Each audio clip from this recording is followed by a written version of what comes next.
Hello बच्चों, आज हम लोग कैसे हैं आप लोग? पहले सबसे पहले आप लोग बताइए, आप लोग हैं कैसे? बढ़िया। तो आज हम लोग शुरू करेंगे trigonometry, chapter number 8 trigonometry. Trigonometry Hindi में हम लोग इसको कहते हैं त्रिकोणमिति। त्रिकोणमिति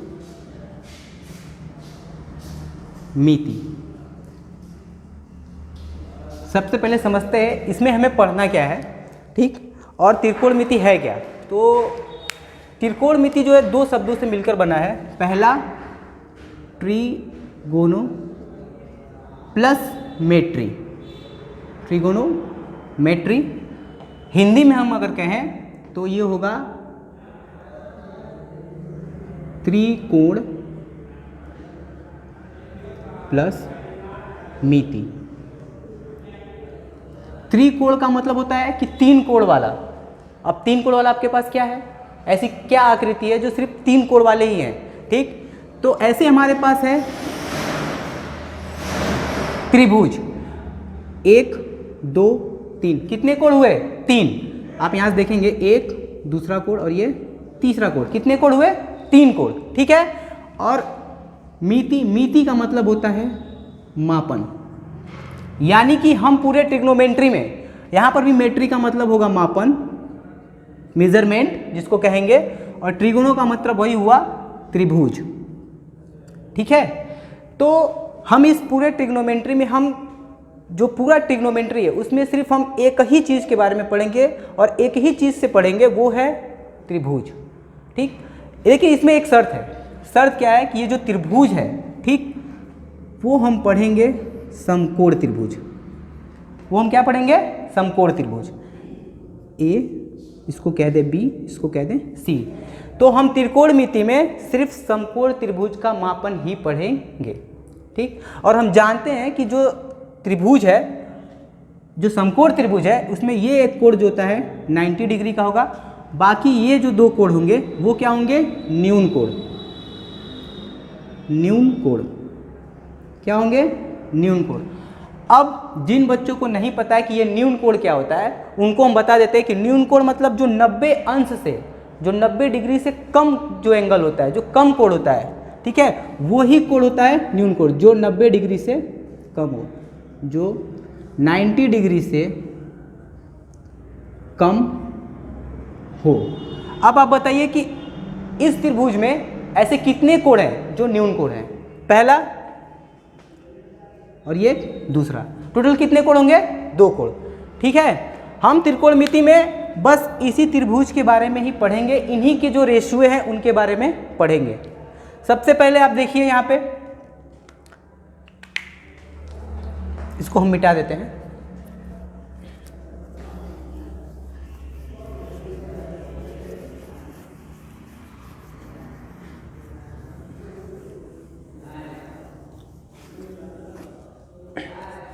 हमने कहा कि हम इसमें पढ़ेंगे समकोण त्रिभुज के बारे में। तो एक सबसे पहले हम एक समकोण त्रिभुज बनाते हैं, ठीक है। एक एंगल होगा 90 इसमें। अगर इसको हम मिटा दें, ये हो गया आपका 90 डिग्री, ये एक एंगल हुआ और ये एक एंगल, ए बी सी, ठीक। अब इसमें 3 चीज होंगे। एक होगा आधार, 3 भुजाएं होंगी। एक भुजा को हम कहेंगे आधार, दूसरी भुजा को कहेंगे लंब, और तीसरी भुजा को कहेंगे कर्ण। 1 2 3। कितनी भुजाएं इसमें? 3, आधार, लंब और कर्ण, ठीक है। अब हमारे सामने समस्या ये है कि हम किसे लंब मानेंगे, किसे आधार मानेंगे और किसे कर्ण मानेंगे, ठीक है। तो आपको क्वेश्चंस में हमेशा ये चीज़ दिया होता है कि जैसे अगर ये हम इसको थीटा मान लें और इसको हम अल्फा मान लें, ठीक है। तो जब हम इस एंगल के सापेक्ष, यानी इस थीटा के सापेक्ष जब हम बात करेंगे, ठीक, तो इसके जस्ट सामने वाला, सामने कौन सा है? बी और सी। बी सी भुजा है सामने, या यूं कह लें ये वाली भुजा है, ठीक है। तो इसके जो सामने भुजा होगी उसे हम मानेंगे लंब, ठीक है।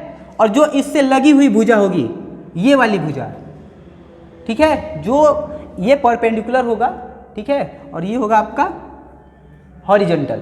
तो जो हॉरिजॉन्टल लाइन होगी, ठीक है, जो क्षैतिज रेखा होगी, उसे हम क्या कहेंगे? आधार। क्या कहेंगे? आधार। तो हमें दो भुजा तो मिल गई, एक लंब दूसरी आधार, तो तीसरी क्या होगी? ऑटोमेटिक। दो मिल गई है, एक आधार और एक लंब, तो तीसरा क्या होगा? तीसरा क्या होगा? कर्ण। तो इसको हम लिख देते हैं, ये है गई कर्ण। इतनी बात समझ में आई? चलिए, आधार, लंब और कर्ण, ये तो तब होगा जब थीटा को हम थीटा के सापेक्ष में बात करेंगे तब। अगर किसी ने कहा इस अल्फा के सापेक्ष हमें बात करना है, इस अल्फा के रिलेटिव हमें बात करना है, तो क्या कहेंगे? तब ये सारे एंगल्स आपके बदल जाएंगे। ये हो गया थीटा और ये हो गया आपका अल्फा, ठीक, यही होगा ए बी सी। तो जब हम इस एंगल के सापेक्ष में बात करेंगे, ये वाला एंगल, इस वाले एंगल के सापेक्ष जब हम आपको बात करेंगे, ठीक है, तो इसके सामने आपकी कौन सी भुजा दिख रही है? ये वाली।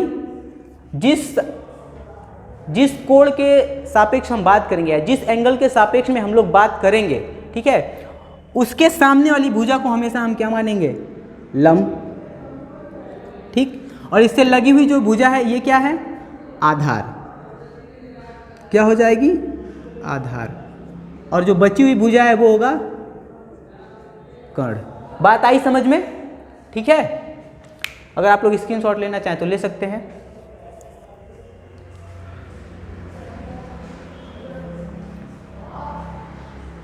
ठीक है, इसको मिटाते हैं, आगे बढ़ते हैं।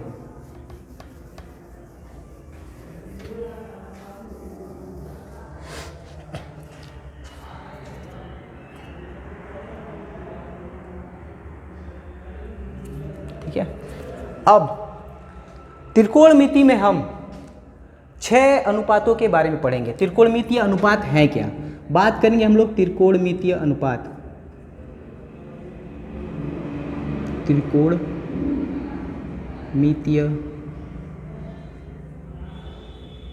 त्रिकोणमितीय अनुपात। अब ये त्रिकोणमितीय अनुपात क्या है उसके बारे में हम पढ़ेंगे। हमने अभी आपको 3 भुजाएं बताई हैं, इसमें 3 भुजाएं हैं। क्या क्या है? पहला है समझिए कर्ण, दूसरा है आधार, और क्या है? लंब। ठीक, तो हम लोग बचपन से पढ़ते आए हैं कि अनुपात का मतलब क्या होता है?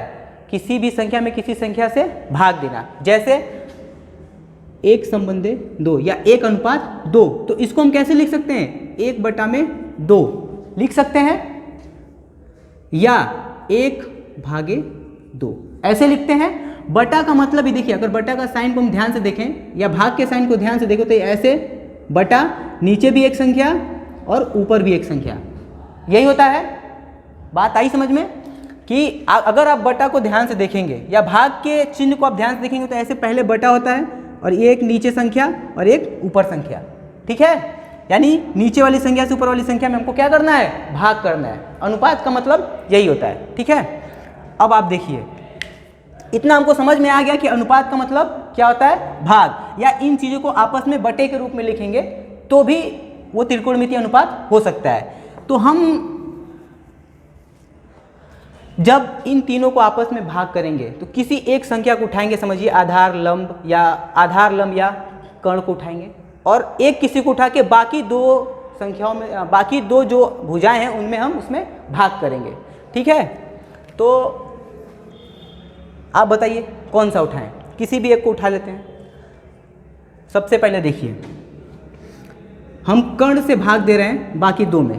ठीक है, तो बाकी 2 में के पहला रेशियो आपको क्या मिलेगा? अगर आधार में हम भाग दे दिए, आधार में भाग दे रहे हैं कर्ण से, तो ये एक रेशियो आपको मिला, पहला रेशियो आपको मिल गया, आधार बटा में कर्ण। दूसरा, लंब में भाग देंगे कर्ण से, तो लंब बटा में कर्ण, दूसरा रेशियो मिल गया हमें। आधार बटा में कर्ण पहला, लंब बटा में कर्ण दूसरा। ठीक है, अब इससे इन दोनों में तो भाग दे चुके हैं, अब कोई और संख्या कोई और भुजा बची है नहीं, तो अब इसको छोड़ के इसको उठाएंगे आधार को, और आधार से किस में भाग देंगे, पहले इसमें और सेकंड इसमें। भाग दीजिए, पहले कर्ण में भाग दीजिए, तो ये हमारा तीसरा रेशियो मिलेगा।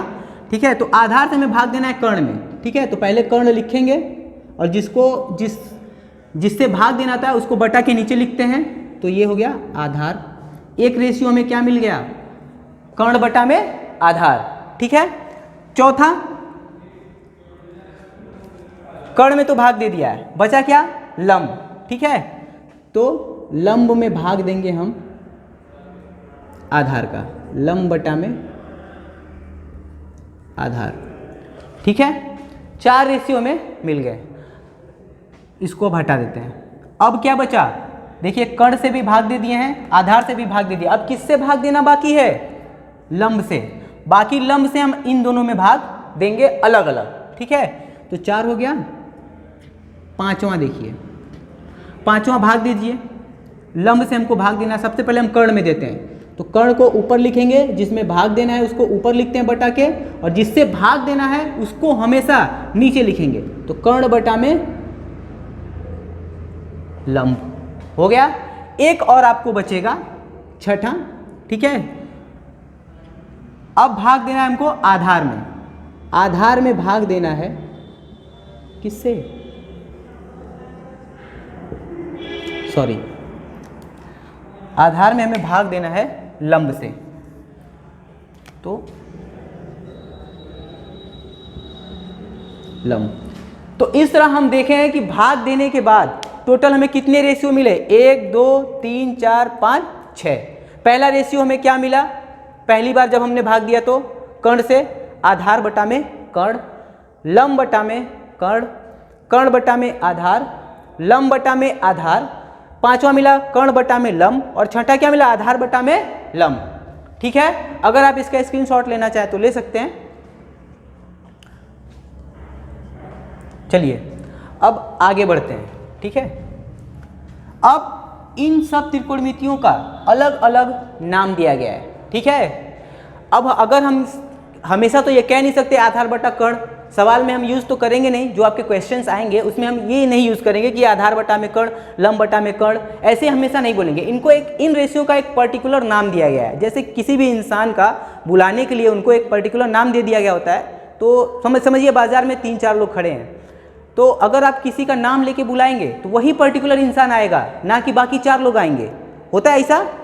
जैसे हम ही को अगर आप कह दीजिए, अगर हम बाजार में हैं और आप बोलेंगे संदीप सर, तो हम ही देखेंगे ना आपकी तरफ, कि कोई दूसरा मुड़ के देखेगा। हाँ, कोई दूसरा तभी देखेगा जब उसका भी नाम क्या हो, संदीप हो। ठीक है, तो इसी तरह इनका भी पर्टिकुलर एक नाम दिया गया है। अब नाम से ही आप उसकी प्रॉपर्टी का अंदाजा लगा लेंगे कि इसमें क्या गुणधर्म है। हमारे नाम से ही आप समझ जाएंगे कि संदीप सर क्या है, मैथ पढ़ाते हैं। ठीक है, अगर आपसे कोई बोल दे कि संदीप सर पढ़ा रहे थे, तो आपके दिमाग में तुरंत ये इमेजिन हो जाएगा कि संदीप सर क्या पढ़ा रहे थे, मैथ। तो उसी तरह इनका भी नाम दिया गया है। जैसे आधार बटा कर्ण का भी नाम दिया गया है, तो जो नाम दिया गया उसी नाम से हम बुलाएंगे, और आपके मन में तुरंत आना चाहिए कि उसका रेशियो क्या है, आधार बटा में कर्ण। ठीक है, तो अब हम उन रेशियो, इनके जो नाम है उनके बारे में हम पढ़ेंगे। ठीक है, सबसे पहला जो नाम दिया गया है, यहाँ पे देखिए, ध्यान दीजिए,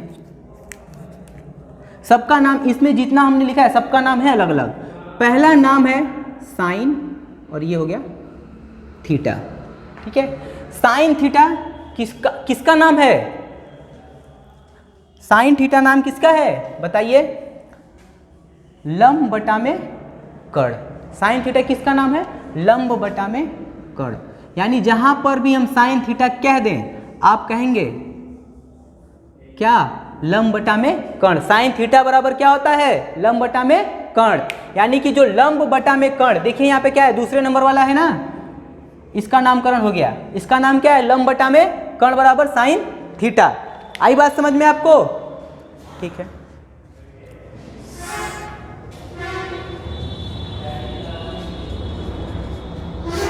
ठीक। दूसरा नाम है आपका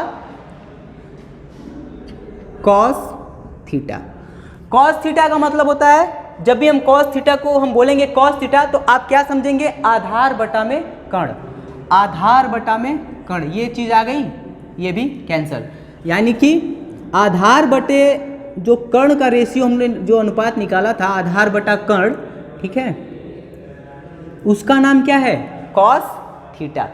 टोटल 6 आएंगे, देखिए दो हो गया, तीसरा, ठीक है, तीसरा का नाम है tan थीटा, और ये किसका नाम है? लंब बटा में आधार। देखिए यहाँ पे लंब बटा में आधार आया होगा, कहीं ना कहीं तो आया होगा, ठीक, कहाँ आया है? चौथा वाला, इसको क्रॉस कीजिए, लंब बटा में आधार, लंब बटा में आधार। तो जब भी हम आप tan थीटा आपको बोले, आप क्या समझेंगे? लंब बटा में आधार। और एक और चीज, थीटा, यहाँ पे थीटा क्या है? थीटा वो एंगल है जिस एंगल के सापेक्ष हम यहाँ पे अनुपात को ले रहे हैं। यानी हम थीटा लिए हैं तो इसका सामने वाली भुजा लंब होगी, ये होगी आधार, और ये होगा कर्ण। बात आई समझ में? ये नहीं कि कहीं से भी कुछ भी उठा लें, नहीं, जब हमने पर्टिकुलर थीटा बोल दिया है तो ये एंगल उठेगा, तो इसके सापेक्ष में ये लंब होगा, ये आधार और ये कर्ण। बात क्लियर है इतना दूर तक? चलिए अब चौथा का नाम रखा गया है cot थीटा। cot थीटा बराबर होता है आधार बटा में लंब। अब ये बताइए, आधार बटा लंब यहाँ कहीं है? ये रहा, इसको क्रॉस कर दीजिए, आधार बटा में लंब का भी नामकरण हो गया, आधार बटा में लंब, ठीक है, आधार बटा में लंब, आधार बटा में लंब, इसका नाम क्या आया? cot थीटा, ठीक है, 4 हो गया। अब पांचवा होगा आपका, ठीक है, sec थीटा, पांचवा होगा आपका sec थीटा, ठीक। अब sec थीटा क्या होगा? कर्ण बटा में आधार। अब यहाँ पे देखिए कर्ण बटा में आधार है कहीं? कर्ण बटा में आधार, इसका भी नामकरण हो गया, क्या बचा? इसका नाम क्या हुआ? sec theta. तो कर्ण बटा में आधार, ठीक। लास्ट, सबसे आखिरी, और यहाँ पे देखिए ऑटोमेटिक बचा हुआ है कर्ण बटा में लंब, ठीक है। ये हो गया कोसेक थीटा। कोसेक थीटा का मान या अनुपात क्या होगा? कर्ण बटा में लंब, ठीक है। आपको ये टोटल 6 रेशियो मिल गए, ठीक है ना। ये अब हम मिटा देते हैं, सबका नामकरण हो गया है। चलिए, तो आपको क्या 6 रेशियो मिला? Sine theta, cos theta, tan theta, cot theta, sec theta और आखिरी कोसेक थीटा। साइन थीटा का रेशियो क्या है? लंब बटा में कर्ण। कॉस थीटा का क्या है? आधार बटा में कर्ण। टैन थीटा का क्या है? लंब बटा में आधार। कॉट थीटा क्या है? आधार बटा में लंब। सेक थीटा कर्ण बटा में आधार। कोसेक थीटा कर्ण बटा में लंब। अब आप लोग को समस्या हो रही होगी कि इसको याद कैसे करेंगे। 6 हैं, अगर चाहें तो याद कर सकते हैं, लेकिन समस्या ये है कि आप इसको याद कैसे करेंगे, ठीक है। तो इसके लिए एक बहुत पुरानी ट्रिक है जिसको हम कहते हैं लाल बटा कक्का, ठीक है, लाल बटा कक्का। जहां पर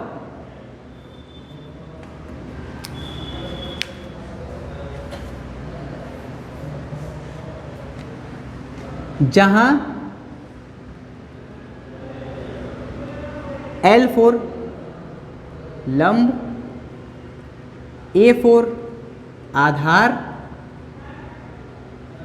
और L4 फिर से वापस लंब, ठीक है, K4 कर्ण, ठीक है। बात आई समझ में? या सिर्फ अगर हम कहें एक इसमें से लंब आप हटा भी देंगे, ठीक है, आप इसमें से एक हटा भी देंगे तो क्या होगा? मान लीजिए यही लंब हटा दे रहे हैं तो A, अगर इसको यहाँ पर रहने दीजिए, L4 लंब, ठीक है, A4 आधार और K4 कर्ण। हो गया, L4 लंब, A4 आधार, K4 कर्ण। जब भी हम चलेंगे तो क्लॉकवाइज घूमेंगे, क्लॉकवाइज से शुरू करेंगे, यहाँ से ऐसे चलेंगे, ठीक है। तो अगर इसको हम मिटा दें, त्रिकोणमितीय अनुपात को यहाँ से ऐसे मिटा देते हैं, ठीक है। तो यहाँ से हम चलेंगे तो यहाँ सबसे पहले आप देखिए आपको मिलेगा साइन थीटा, फिर कॉस थीटा, फिर टैन थीटा, ठीक है। देखना आप चालू करेंगे ऊपर से, इन तीनों को आप ऊपर से देखेंगे। तो ध्यान से देखिए, जब आप इसको ऊपर से देख रहे हैं तो क्या आपको सबसे पहले क्या दिख रहा है? Sine theta. साइन थीटा बराबर है, ठीक है, किसके? L बटा K, मतलब लाल बटा कक्का। लाल बटा कक्का में क्या? L बटा में K, मतलब L4 लंब बटा में K4 कर्ण, लंब बटा में कर्ण। हो गया, मिल गया आपको। दूसरा देखेंगे कॉस थीटा, तो यहां से देखेंगे तो सबसे पहले आपको क्या दिखेगा? कॉस थीटा, उसके बाद A4 आधार, फिर बटा में, फिर तीसरा नंबर पर आपको क्या दिखेगा? कर्ण, यानी कॉस थीटा बराबर आधार बटा में कर्ण। देखिए आधार बटा में कर्ण। इसके बाद टैन थीटा को देखेंगे आप, तो टैन थीटा को क्या देखेंगे? L4 क्या दिखेगा आपको? लंब बटा में आधार, टैन थीटा बराबर लंब बटा में आधार। अब यहां से वापस शुरू करेंगे तो यहां से देखना शुरू करेंगे कॉट थीटा, इसको बोलते हैं सेक थीटा, और इस सबसे लास्ट वाले को बोलेंगे कॉसेक थीटा। अब जब ऊपर थे तो ऊपर से देख रहे थे, नीचे आए तो नीचे से, यहां से देखना शुरू करेंगे, ठीक है। यहां से चलेंगे ऐसे, बात आई समझ में? ऊपर के टाइम पे नीचे ऐसे आएंगे और नीचे से जब चलेंगे तो ऐसे चलेंगे, ठीक है। तो जब आप नीचे से चलना शुरू करेंगे तो सबसे पहले आपको दिखेगा कॉट थीटा, यहाँ पे हमने ऑलरेडी लिखा है कॉट थीटा। कॉट थीटा के बराबर क्या आया? सबसे पहले आधार बटा में लंब, L4 लंब, A4 आधार, तो आधार बटा में लंब, देखिए आधार बटा में लंब। इसके बाद सेक थीटा, सबसे पहले दिख रहा है आपको सेक थीटा बराबर है किसके? कर्ण बटा में आधार, ठीक है, कर्ण बटा में आधार। लास्ट आपका बचता है कोसेक थीटा, कर्ण बटा में लंब। देखिए कोसेक थीटा बराबर कर्ण बटा में लंब, ठीक है। तो आप ये ट्रिक एक बार याद कर लेंगे, लाल बटा कक्का। तो आपको ये चारों याद करने की जरूरत, ये जो 6 अनुपात हैं, त्रिकोणमितीय रेशियो जो हैं, ठीक है, वो आपको याद करना नहीं पड़ेगा। सबसे पहले आप इसी को याद कर लेंगे, लाल बटा कक्का, ठीक है। तो आप इस पूरे का स्क्रीनशॉट ले लीजिए, इसके बाद हम आगे बढ़ते हैं।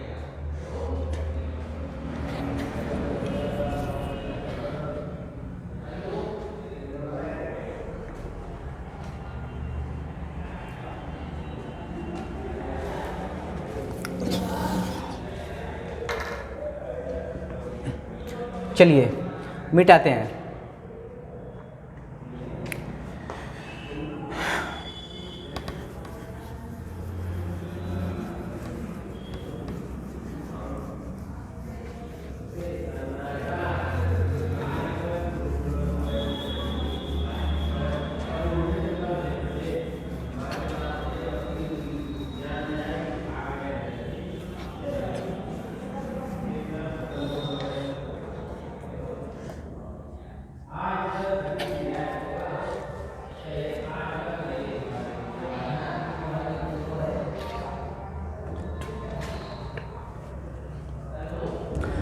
अब देखिए जितने भी रेशियो हैं आपके, जैसे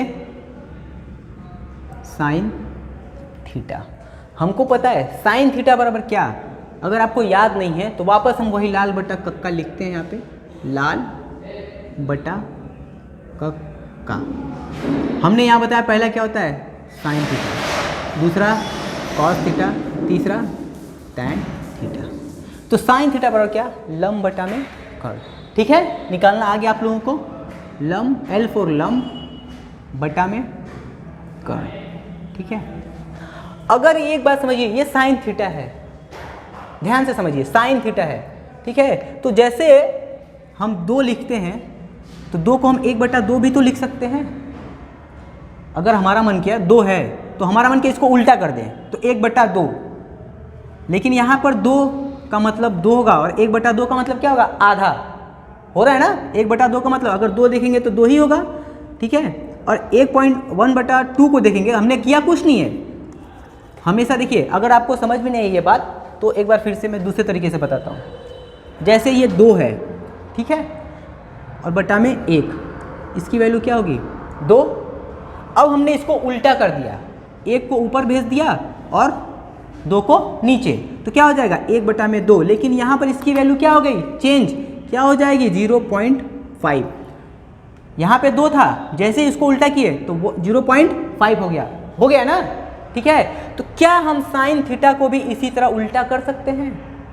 उल्टा बोले तो इसको अंश है तो इसको हर में बदल सकते हैं, बिल्कुल बदल सकते हैं, तो लेकिन उसका क्या होगा, मान बदल जाएगा, जो वैल्यू है इसकी, जो अनुपात है वो बदल जाएगा। कैसे, वो करके दिखाते हैं। चलिए ध्यान दीजिए क्लास में, अभी समझ लीजिए अच्छे से।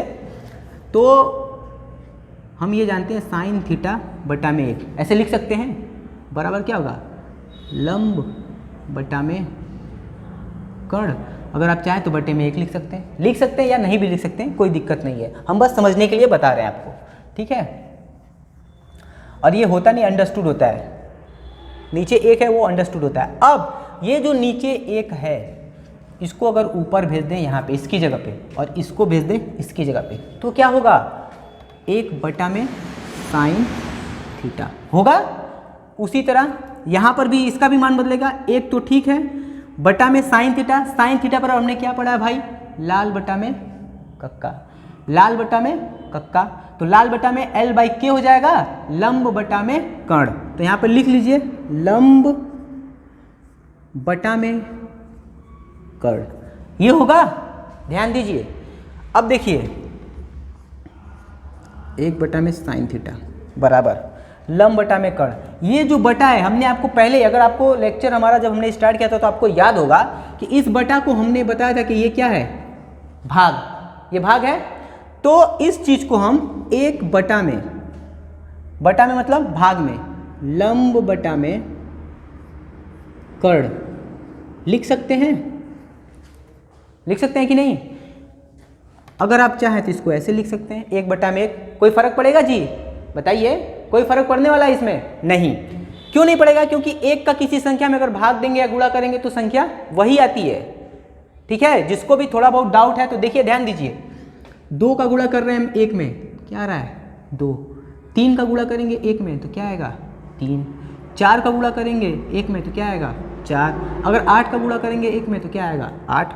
उसी तरह, ठीक है, साइन थीटा का गुणा कर दी 1 में तो क्या आना चाहिए, साइन थीटा आना चाहिए ना। यहाँ पे देखिए 2 का गुणा किए 1 में तो गुणा किससे किए थे 2, आया क्या 2। 3 से गुणा किए थे 1 में, गुणा किससे किए थे 3 से, आया क्या 3। 4 से गुणा किए थे 1 में तो आया क्या 4। मतलब जिस संख्या से हम गुणा कर रहे हैं वही संख्या आ रही है, ठीक है। तो 1 से हम अगर किसी संख्या में गुणा करते हैं तो हमें जो प्राप्त होती है, जो पहले हमने गुणा किया है वही संख्या हमें प्राप्त होती है। मतलब साइन थीटा से गुणा किया था 1 में तो हमें साइन थीटा ही मिलेगा। अगर भाग भी करेंगे हम, ठीक है, उसी तरह अगर हम भाग भी करेंगे, ठीक है, तो 4 में हम भाग कर रहे हैं 1 का तो 1 चौके 4, 5 में भाग कर रहे हैं 1 का तो 1 बचे 5। ऐसे ही हमें, ठीक है, साइन थीटा में भी हम भाग करेंगे 1 का तो मिलेगा हमें साइन थीटा। बात आई समझ में? ये चीज क्लियर हुआ कि किसी संख्या में अगर 1 का गुणा कर रहे हैं तो 1 ही आएगा, और किसी संख्या में 1 का भाग कर रहे हैं तो 1 ही आएगा। ये चीज अगर क्लियर है तो हम आगे बढ़ते हैं, ठीक है। अब ध्यान दीजिए, वापस हम आते हैं अपने इस टॉपिक पे। 1 में 1 कोई फर्क नहीं पड़ेगा। अब आपने पढ़ा होगा, अगर भिन्न का आपने गुणा और भाग पढ़ा होगा तो हम वहाँ पे गुणा भाग ऐसे करते थे।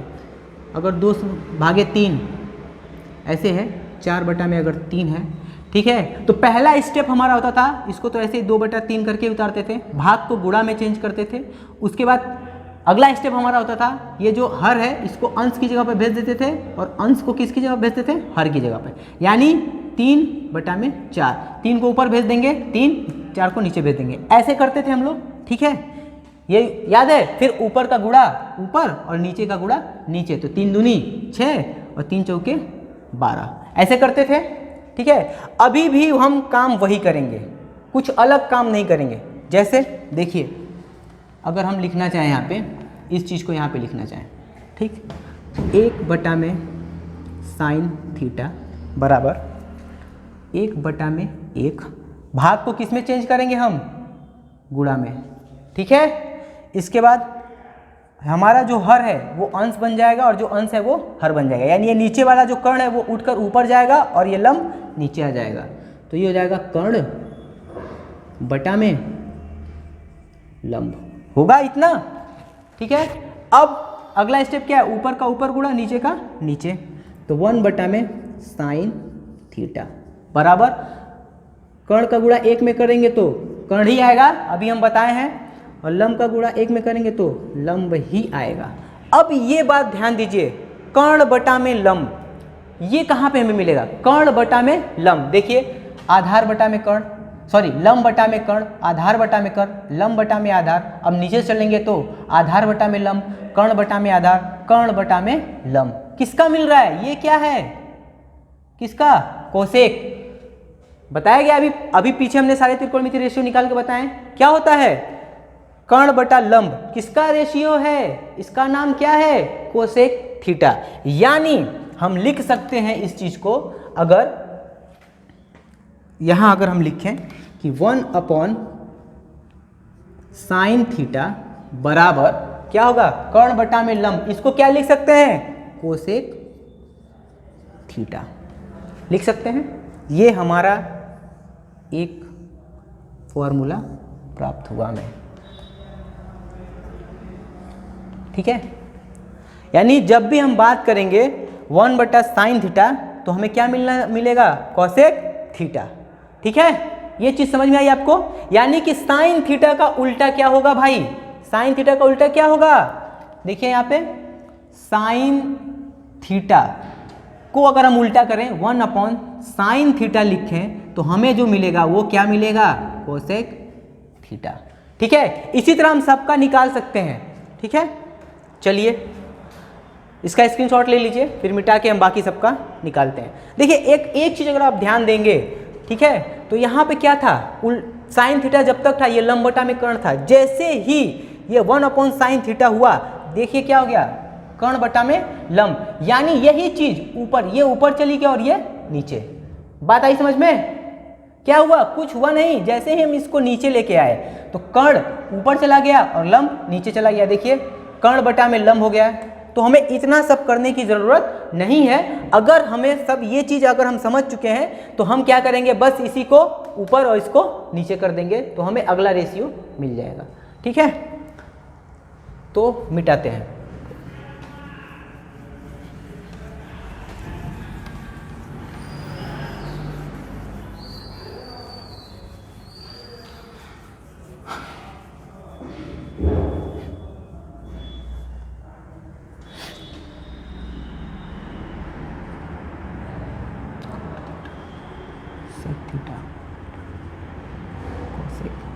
थीटा, ठीक है।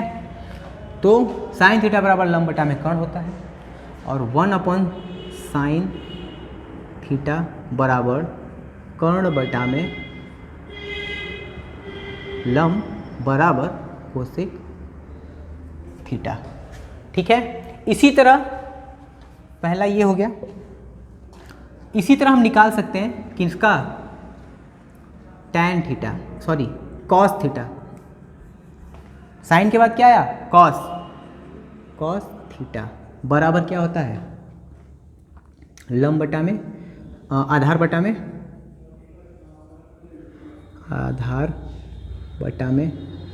कर्ण, आधार बटा में कर्ण, ठीक है। तो जब हम इसको उल्टा करेंगे 1 कॉस थीटा, ठीक है, तो ये क्या हो जाएगा, कर्ण बटा में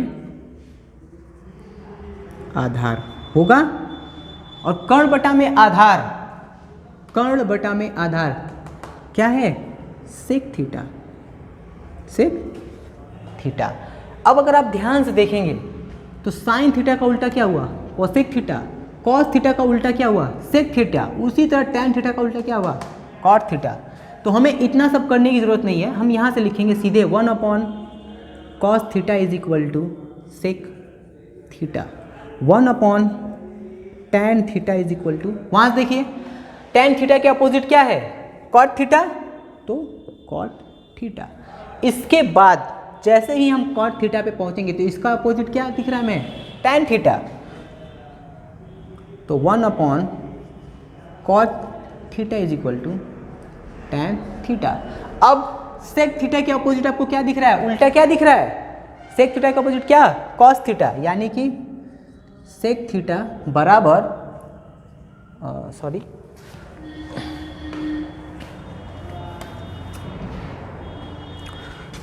1 अपॉन sec थीटा बराबर cos थीटा।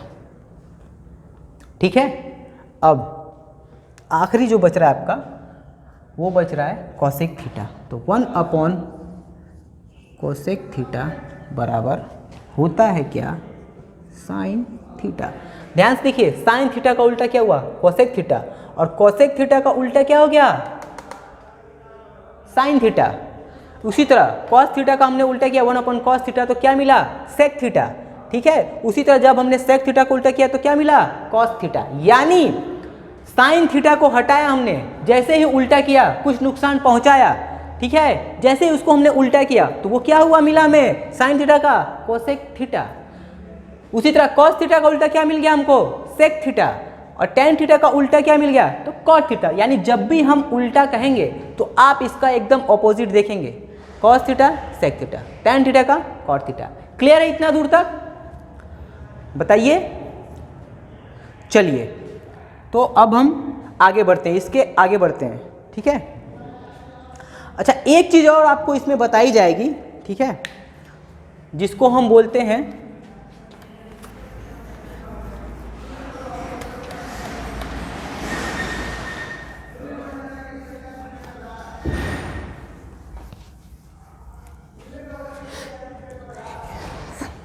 एक चीज और है, पाइथागोरस थ्योरम।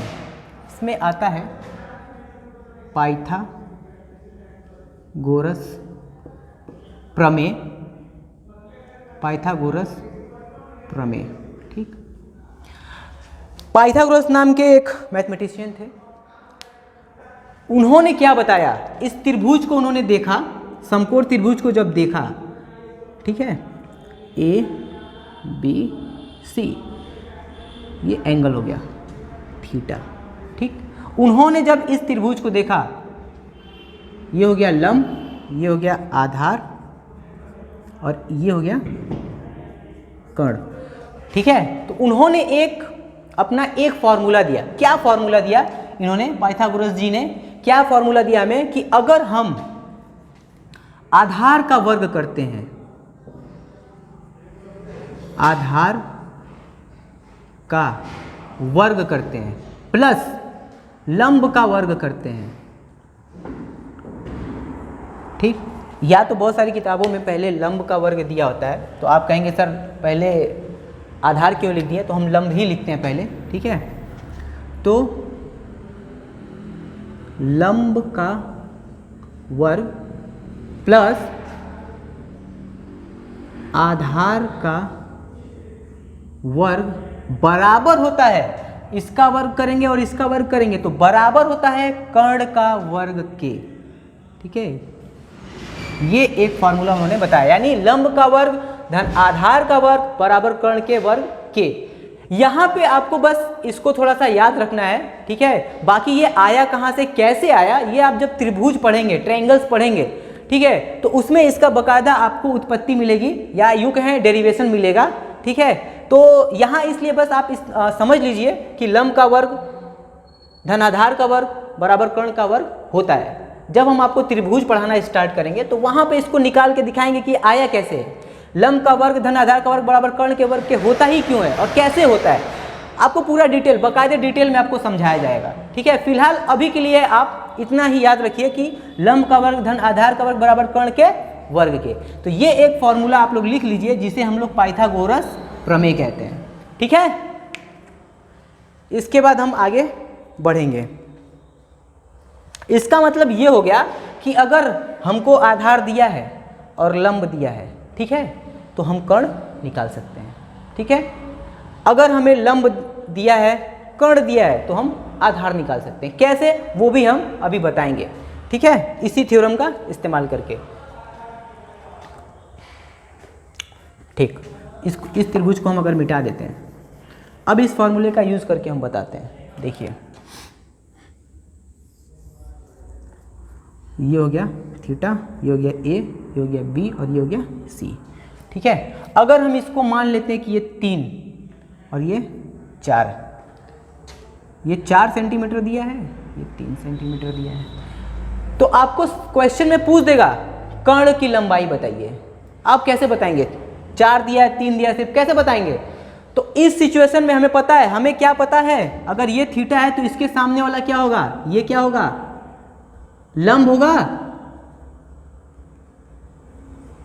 और ये क्या होगा, आधार होगा, ठीक है। और ये वाली जो हमने बोला था कि कर्ण कभी बदलेगी नहीं, हमेशा यही रहेगी, ठीक। तो हमें लंब पता है 3 सेंटीमीटर, आधार भी पता है हमें, आधार कितना पता है, 4 सेंटीमीटर। हमें निकालना क्या है, कर्ण, कर्ण हमें मालूम नहीं है। तो हमारे पास एक फॉर्मूला है, लंब का वर्ग धन आधार के वर्ग के बराबर कर्ण के वर्ग। तो रख दे इस फॉर्मूले पे, लंब बराबर 3 का वर्ग, लंब का वर्ग मतलब 3 का वर्ग, यहाँ पे लंब क्या है 3, धन आधार का वर्ग, आधार कितना दिया हुआ यहाँ पे 4 सेंटीमीटर, तो 4 का वर्ग, ठीक है। ये होगा किसके बराबर, कर्ण के वर्ग के बराबर, ठीक है। अब देखिए 3 का वर्ग करेंगे क्या होगा, 3 तरीके 9, 4 का वर्ग करेंगे 4 चौके 16 बराबर कर्ण के वर्ग के। बात आई समझ में? अब 9 और 16 कितना हुआ, 25 बराबर कर्ण का वर्ग। तो अगर हम दोनों पक्षों का वर्गमूल करें, क्योंकि ये वर्ग है, वर्ग हटाएंगे, यहाँ पे कर्ण का वर्ग था, वर्ग हटाएंगे क्योंकि हमें कर्ण निकालना है, ना कि कर्ण का वर्ग निकालना है, ठीक है। तो 25 वर्गमूल लेंगे और कर्ण का भी वर्गमूल लेंगे हम, ठीक है। बात आई समझ में? चलिए, तो 5 का अगर हम वर्गमूल निकालेंगे तो ध्यान दीजिए, इस तरीके से हम लोग निकालते हैं। 5 का भाग 25 का अगर निकालेंगे तो 5 से भाग देंगे, 5 यहाँ 25, 5 एक कम 5, 5 गुणे 5 बराबर 25 होता था, ऐसे निकालते थे। और जब हमें वर्गमूल निकालना होता था तो 2 का पेयर बनाते थे। 2 का पेयर कितना बनेगा, एक ही 5, यानी कितना आया, 25 का वर्गमूल कितना आया 5, तो ये हो गया 5। और ये वर्गमूल जब करेंगे तो ये कर्ण का वर्ग जो है हट जाएगा, सिर्फ कर्ण हो जाएगा, यानी कर्ण की लंबाई क्या आ गई 5 सेंटीमीटर, 5, ये भी सेंटीमीटर में, क्योंकि ये सेंटीमीटर में है तो बाकी सब भी सेंटीमीटर में ही आएगा। बात आई समझ में? ठीक है। अगर किसी को दिक्कत हो रही होगी, ठीक है, तो एक बार हम फिर से समझा देंगे। यहाँ पे कर्ण है तो कर्ण की जगह पे मान लो कर्ण का मतलब क्या हो गया x, ठीक है। जिसको ये वर्क करने में दिक्कत हो रहा हो तो मान लो जो जहां जहां पे कर्ण है वहां पे हम x लिख सकते हैं, लिख दीजिए तो भी आ जाएगा। x का वर्ग, कर्ण का वर्ग मतलब x का वर्ग, x का वर्ग, x का वर्ग, और यहाँ पर भी x का वर्ग, वर्गमूल, और यहाँ पर x बराबर 5 सेंटीमीटर। बस यही है। अब आपको हम एक सवाल बताते हैं, उसके बाद आप खुद से करना सीखेंगे।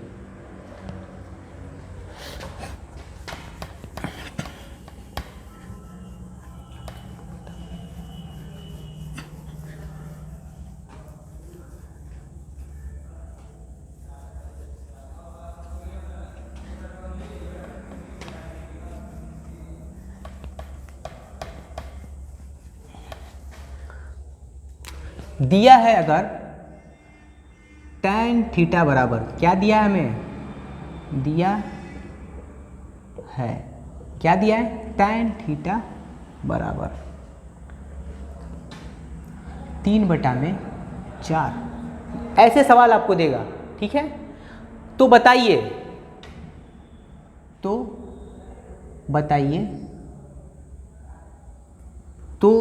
नहीं तो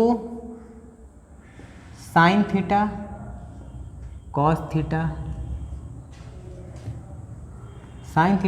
कॉस थीटा का मान या अनुपात बोलेगा, मान बताइए।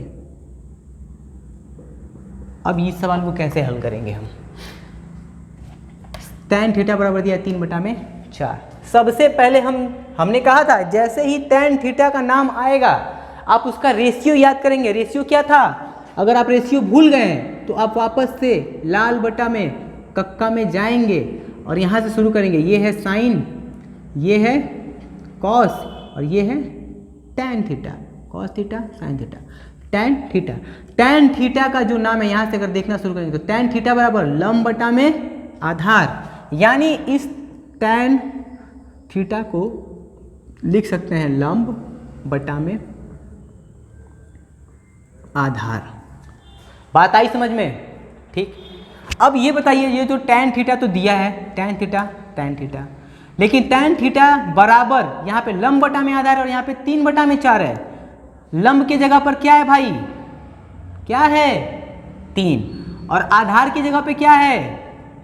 4।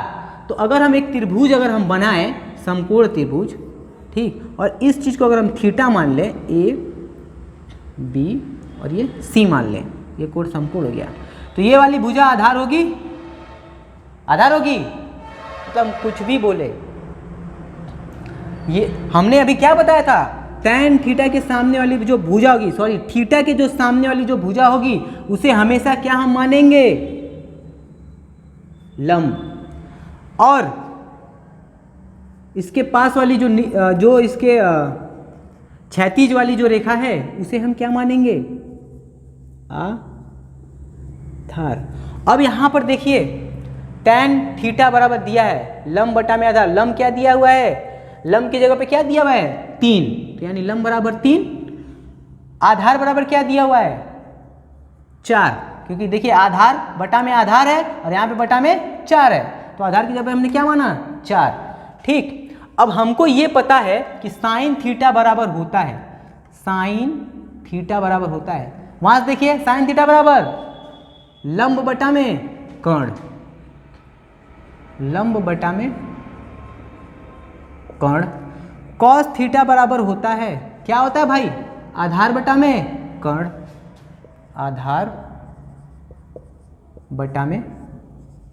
कर्ण, हमें लंब भी पता है और आधार भी पता है, सिर्फ हमें क्या नहीं पता है? कर्ण। अगर हमें कर्ण मिल जाता, ठीक है, तो कर्ण की जगह पर हम कर्ण रख देते तो हो जाता। ध्यान दीजिए, साइन थीटा बराबर लंब बटा में कर्ण। लंब कितना दिया हुआ यहाँ पे? 3 बटा में कर्ण हमें मालूम नहीं है। ठीक उसी तरह कॉस थीटा बराबर आधार बटा में कर्ण, आधार क्या दिया है? 4 बटा में कर्ण हमें पता नहीं है। ठीक है, तो अब हम यहाँ से वापस लगाएंगे। इसको निकालने के लिए हमने एक सूत्र बताया, क्या है? पाइथागोरस प्रमेय। ठीक है, तो पाइथागोरस प्रमेय से हम लोग इस सवाल को हल करेंगे। तो देखिए, पाइथागोरस प्रमेय से, पाइथागोरस प्रमेय क्या कहती थी? आधार का वर्ग, या बार बार हम आधार लिख रहे हैं, सबसे पहले लंब होगा, लंब का वर्ग धन आधार का वर्ग बराबर कर्ण के वर्ग के। मान लिया कर्ण x होगा, मान लीजिए आप कर्ण को आप मान लीजिए कि ये x है। ठीक, तो लंब क्या दिया है? 3 का वर्ग प्लस आधार क्या दिया हुआ है आपको? देखिए 4, तो 4 का वर्ग, कर्ण क्या माना हमने? x, तो x का वर्ग। 3 तिरिके 9, 4 चौके 16, एक्स का स्क्वायर, ठीक, एक्स का स्क्वायर, ठीक है। अब इसको अगर आगे बढ़ाएं यहाँ पे तो 16 9 25 एक्स का स्क्वायर, बात आई समझ में, ठीक है। तो x बराबर बाबू 5, क्योंकि अगर इसका वर्गमूल करेंगे 25 का तो क्या आएगा 5, यानी x बराबर 5, कर्ण बराबर कितना गया 5, तो साइन थीटा बराबर लंब बटा में कर्ण, कर्ण क्या है 5, कॉस थीटा बराबर आधार बटा में कर्ण, कर्ण क्या है 5। तो हमें वैल्यू पता चल गई। साइन थीटा बराबर, चूंकि दिया था हमें tan थीटा बराबर 3/4, तो साइन थीटा बराबर क्या होगा 3/5, कॉस थीटा बराबर क्या होगा 4/5। ऐसे ही आपको सवाल हल करने हैं। बात आई समझ में? चलिए ठीक है, तो आज की क्लास हम यहीं समाप्त करते हैं।